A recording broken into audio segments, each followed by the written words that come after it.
സിദ്ധാർത്ഥിന്റെ കുടുംബത്തോടൊപ്പം നിൽക്കുന്നുവെന്ന് പ്രതിപക്ഷ നേതാവ് വി ഡി സതീശൻ. സിബിഐ അന്വേഷണം ത്വരിതപ്പെടുത്താൻ എന്തെല്ലാം സ്വീകരിക്കാൻ കഴിയും അത് സ്വീകരിക്കും.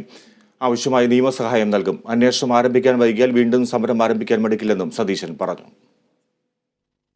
ഞങ്ങൾ ഇതുവരെ കിട്ടിയിരിക്കുന്ന ഞങ്ങളുടെ വിവരം, ഒരു സിബിഐ അന്വേഷണം നടത്താൻ ആവശ്യമായിട്ടുള്ള പ്രൊസീജിയർ ഫോർമാലിറ്റീസ് ഒന്നും സംസ്ഥാന ഗവൺമെന്റ് നിർവഹിച്ചിട്ടില്ല. തെരഞ്ഞെടുപ്പ് തുടങ്ങാൻ പോകുന്നത് കൊണ്ട് തെരഞ്ഞെടുപ്പിൽ ഇതൊരു വലിയ വിഷയമാകാതിരിക്കുന്നതിന് വേണ്ടിയും നമ്മുടെ യൂത്ത് കോൺഗ്രസ്, മഹിളാ കോൺഗ്രസ്, KSU നടത്തിയ നേതാക്കൾ നടത്തിയ നിരാഹാര സമരത്തിന്റെ പശ്ചാത്തലത്തിലുമാണ് അവര് ഈ സിബിഐ അന്വേഷണം പ്രഖ്യാപിച്ചത്. എന്നാൽ സിബിഐ അന്വേഷണം മനഃപൂർവ്വമായി വൈകിക്കുന്നതിന് വേണ്ടിയിട്ടുള്ള ഒരു ശ്രമം മുഖ്യമന്ത്രിയുടെ ഓഫീസിലേക്ക് സിദ്ധാർത്ഥിന്റെ അച്ഛൻ വിളിച്ചിട്ട് പോലും വ്യക്തമായ മറുപടി ഇക്കാര്യത്തിൽ കൊടുക്കുന്നില്ല. അപ്പൊ ഞങ്ങൾ 2 ദിവസം കൂടി നോക്കും.